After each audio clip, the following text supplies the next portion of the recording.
Pastor Kibuloy, mga sangkay nawawala daw. Ano nga ba ang nangyari?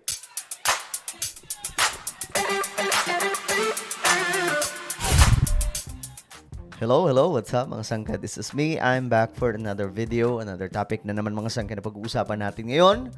At ayun nga mga sangkay, no? Medyo time out tayo sa pandaigdigang balita. Ito ay kumbaga patalastas lamang po sa ating vlog ngayon dahil si Pastor Kibuloy daw po ay nawawala.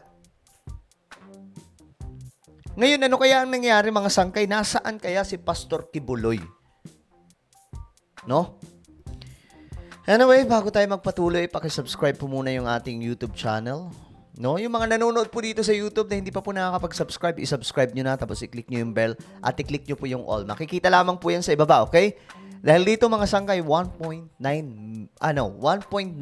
million subscribers na po tayo. Maraming salamat po sa lahat ng solid sangkay. So, happy 1.19 million subscribers, mga sangkay. Kung hindi dahil po sa inyo, wala po tayong mararating na ganyan, mga sangkay. So, kayo ang dahilan kung bakit po nakakapag-vlog po tayo, nakakapaggawa po tayo ng mga content.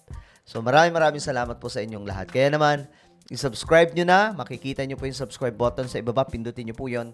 Tapos, i-click nyo yung bell at i-click nyo po yung all. Sa mga nanonood po dito sa YouTube, sa Facebook, syempre, follow nyo rin po yung ating Facebook page. Huwag nyo pong kailimutan. At ito, may papagawa lamang po ako sa inyo saglit. Sa mga nanonood po sa Facebook, okay? Gawin nyo to, mga sangkay.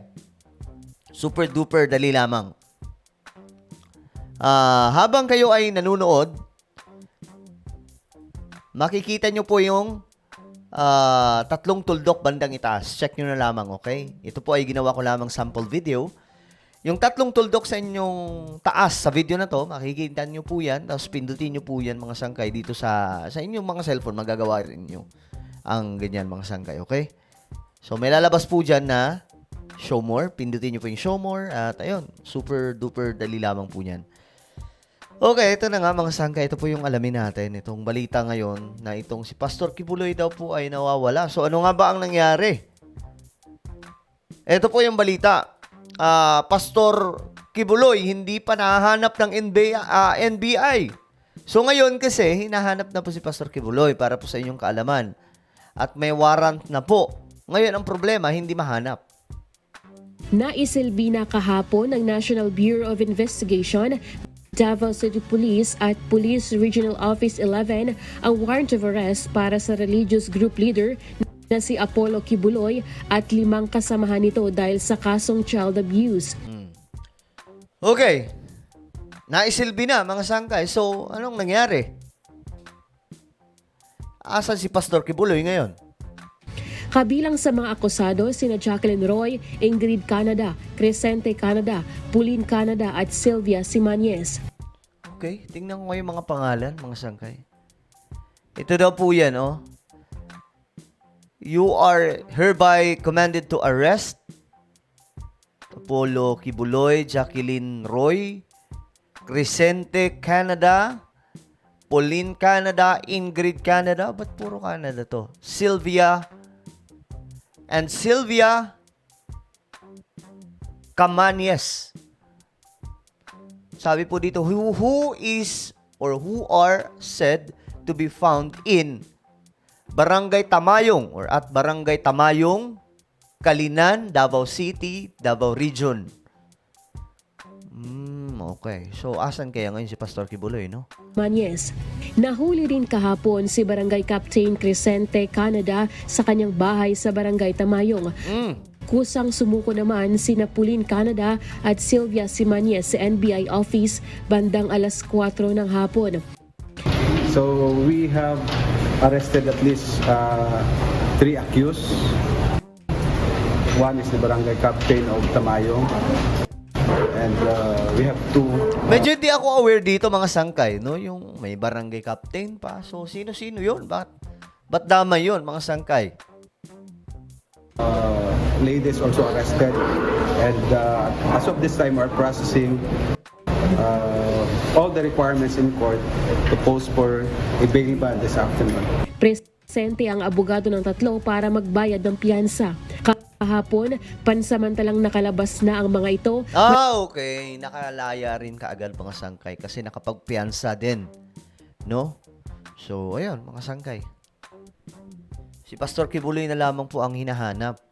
Tapos magpiyansa ng 80,000 piso bawat isa. Pero 80,000. So, 80,000 per head. tumanggi na ito magbigay ng impormasyon ukol sa kinaroroonan ng religious group leader. Ayon kay NBI 11 Director Attorney Arcelito Albao, hindi nila nakita si Kibuloy sa kanilang pagsisilbi ng search warrant. Ayun lang. So, hindi nakita, hindi nahanap, mga sangkay. So, ayan oh, hindi mahanap si Kibuloy. So, nawawala daw po si Pastor Kibuloy. Ang tanong dito, nasaan kaya, no?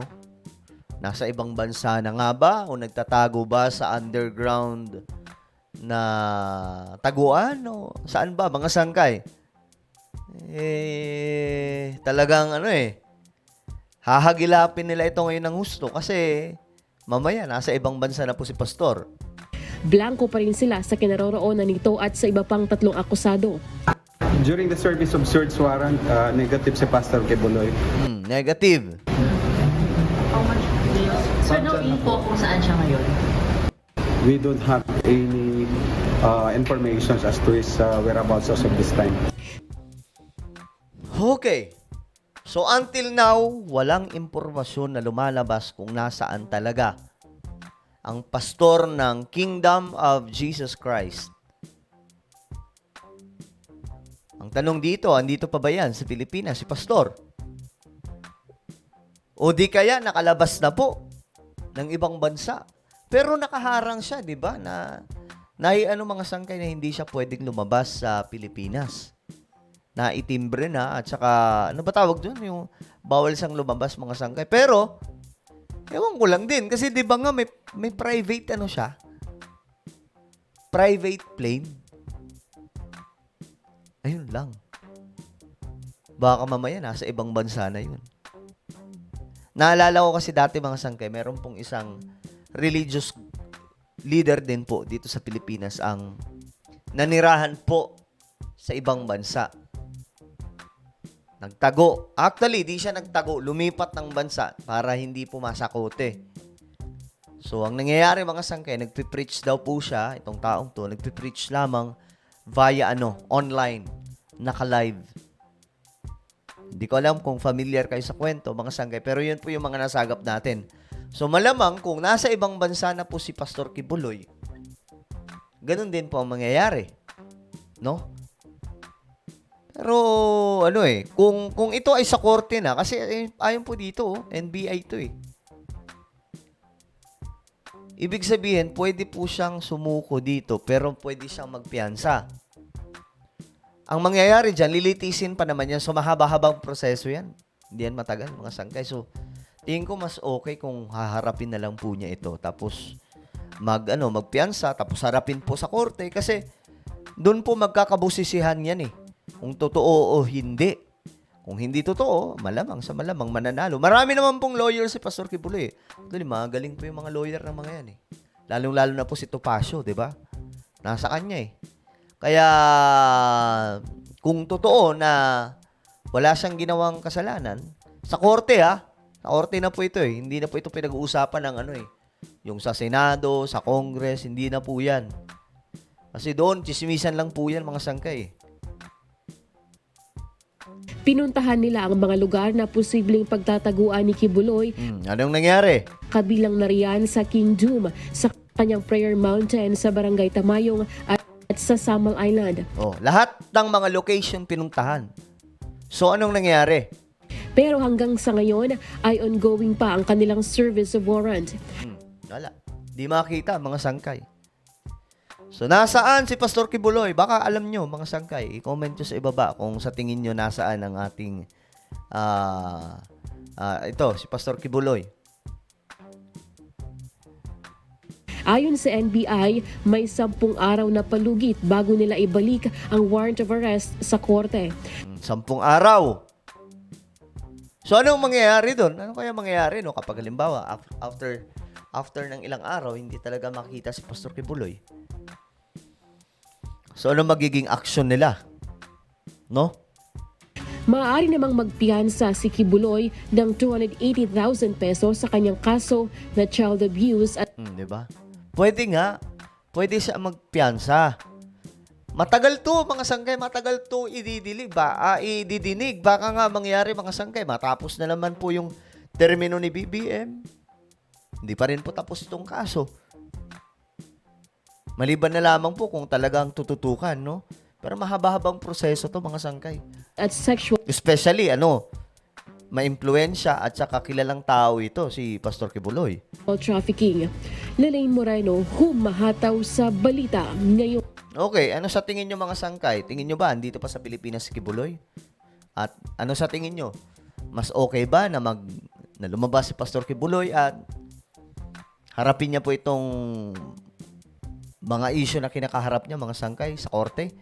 I-comment nyo sa iba yung mga opinion. And now, guys, I invite you please subscribe my YouTube channel, Sangkay Revelation. Hanapin nyo po ito sa YouTube, okay? Kapag nakita nyo na, click the subscribe, click the bell, and click all. Ako na po yung magpapaalam. Mag-iingat po ang lahat. God bless everyone.